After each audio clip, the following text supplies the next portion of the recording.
ગુજરાત રાજ્યની ભરૂચ લોકસભાની સીટ છે એ ભાજપનો એની પર દબદબો રહ્યો છે. ભાજપનો ગઢ ગણાતી આ સીટ પર આ વખતે ભાજપે તો પોતાના સિટિંગ એમપી મનસુખ વસાવાને રિપીટ કર્યા છે, ત્યારે કોંગ્રેસે યુવા નેતા શેરખાન પઠાણને આ દિગ્ગજ સામે ઉતાર્યા છે. ભરૂચની સીટ વાત કરીએ તો ભરૂચની સીટ પર કોંગ્રેસમાંથી શેરખાન પઠાણ છે, તો બીજી તરફ ભાજપમાંથી સિટિંગ સાંસદ મનસુખ વસાવા છે અને બીટીપીમાંથી છોટુ વસાવા છે. ત્યારે આ બંને દિગ્ગજો સામે કોંગ્રેસે આ જ્યારે યુવા નેતા શેરખાન પઠાણને ઉતાર્યા છે, ત્યારે આપણે હાલમાં શેરખાન પઠાણના ઘરે છે અને એમના ઘરે જઈ અને તેઓની શરૂઆત કેવી રીતે થાય છે ચૂંટણીના પ્રચારની એ જોઈશું. તો ચાલો આપણે એમના ઘરે જઈએ હાલમાં.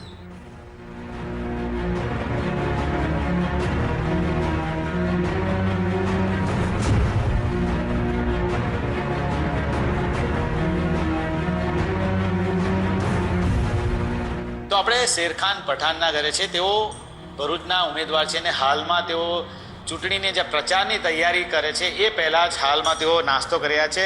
શેરખાનભાઈ, ખાસ કરીને તમે સવારમાં શું નાસ્તો કરો છો અને હાલમાં જ્યારે પ્રચાર ચાલે છે તો શું નાસ્તો કરીને નીકળો છો? નોર્મલ જ છે, રૂટિન પ્રમાણે પરોઠા હોય છે, ચા છે, આ કેરીનું અથાણું છે ને લીલી ચટણી છે. એવો નોર્મલ નાસ્તો કરીને જ હું નીકળું છું. ખાસ કરીને વાત કરીએ તો તમે નેત્રંગ ખાતે રહો છો અને નેત્રંગમાં તમે રહો છો, આ રિમોટ એરિયા છે, તો હાલમાં તો તમને ટિકિટ મળી ભરૂચ લોકસભાની. યુવા નેતા છો, તમારી સામે બે મોટા નેતાઓ છે. આમ પહેલાં તમારી જે રૂટિન લાઈફ વિશે બીજી પણ વાત કરો કે ટિકિટ મળી એ પહેલાં કેવી રીતે તમે સવારની રૂટિન લાઈફ? હું પહેલેથી જ એક યુવક કોંગ્રેસના કાર્યકર તરીકે કામ કરું છું અને ખાસ કરીને હું સમાજ સાથે પહેલેથી જોડાયેલો છું. અમારા બાપ દાદાથી અહીંયા જ અમારી આ કર્મભૂમિ છે અને આ સમાજ સાથે જોડાયેલા છે. સામાજિક, શૈક્ષણિક ને આરોગ્યલક્ષી કામો હું પહેલેથી જ કરું છું અને રૂટિન પ્રમાણે જ જેવી રીતે હમણાં ચૂંટણીનો છે હંમેશા માટે એ જ રૂટિન પ્રમાણે હું લોકોની સેવા કરતો રહું છું.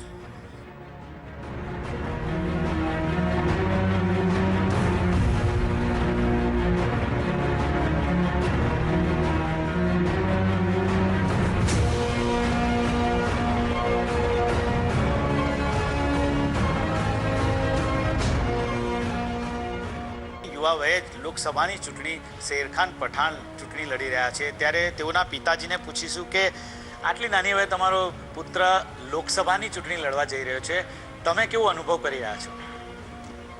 30 વર્ષથી હું અહીં ખેતી કરું છું અને આદિવાસીઓની સાથે નીચલા લેવલથી જોડાયેલો છું. કોઈ બી આદિવાસીઓનું કામ હોય, એમને મદદની જરૂર હોય, દવાખાનાનું હોય, શિક્ષણનું હોય, 30 વર્ષથી હું એમનું કરું છું. લોકો અમારી જોડે એવી રીતે જોડાયેલા છે જેવી રીતે ઘરની ફેમિલી છે.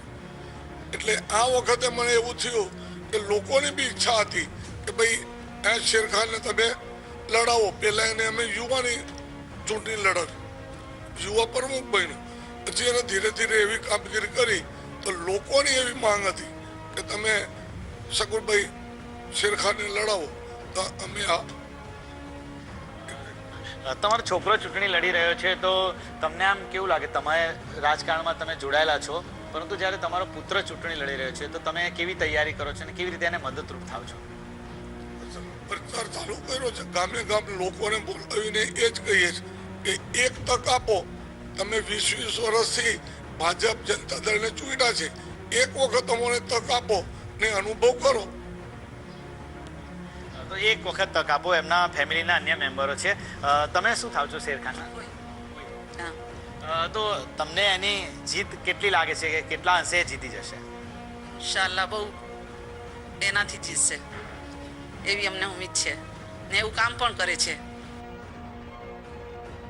મને ખૂબ આનંદ થાય છે કે મારો દિયર સારી રીતે, મારા સસરા અને મારા દિયર ઘણા વર્ષોથી કોંગ્રેસમાં જોડાયેલા છે, સંકળાયેલા છે, તમામ આદિવાસીઓ સાથે સંકળાયેલા છે. ખૂબ સારી રીતે મારો દિયર કામ કરે છે અને ખૂબ આગળ વધશે અને ખૂબ સારી રીતે અમે પણ એમની સાથે જ છે. અમે પણ એમના માટે દુઆ માંગીએ છીએ. બધી રીતના એમને મદદ કરીશું, હેલ્પ કરીશું ને જંગી બહુમતીથી જીતીએ એવી આશા છે.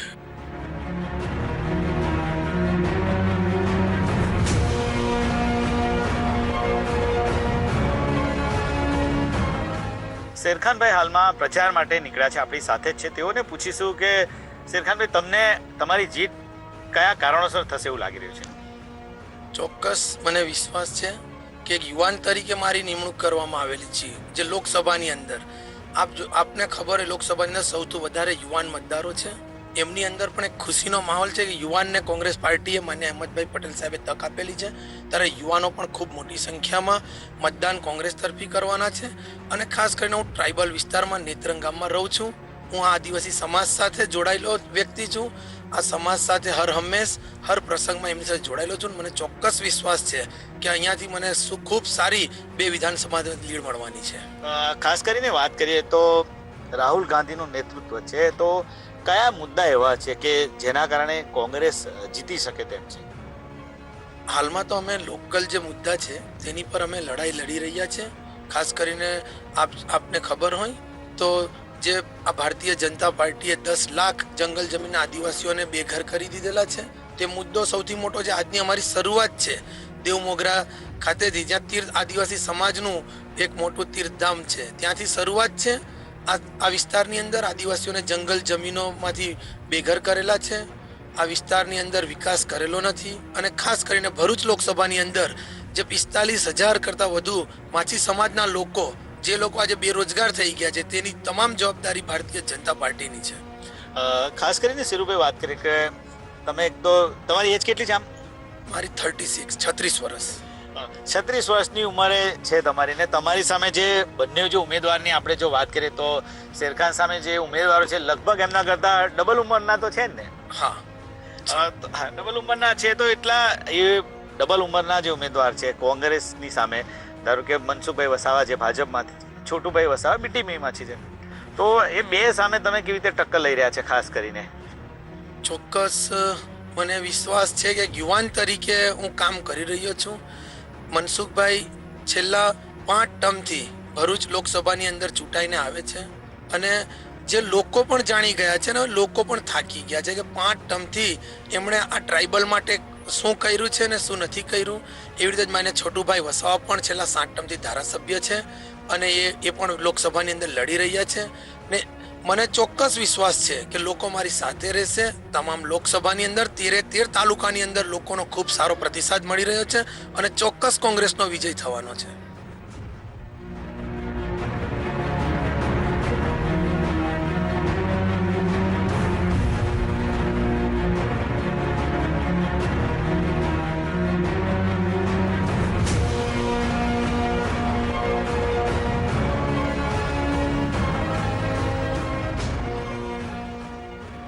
જે ખાસ કરીને અમે દેવમોગરા ખાતે જે પાંડોરી માતાજી છે, આદિવાસી સમાજના કુળદેવી છે, અને આજે અમે અહીંયા માતાજીના દર્શન કરીને અને પ્રચારની શુભ શરૂઆત કરેલી છે. અને ચોક્કસ મને વિશ્વાસ છે કે માતાજીના આશીર્વાદથી કોંગ્રેસનો વિજય થવાનો છે.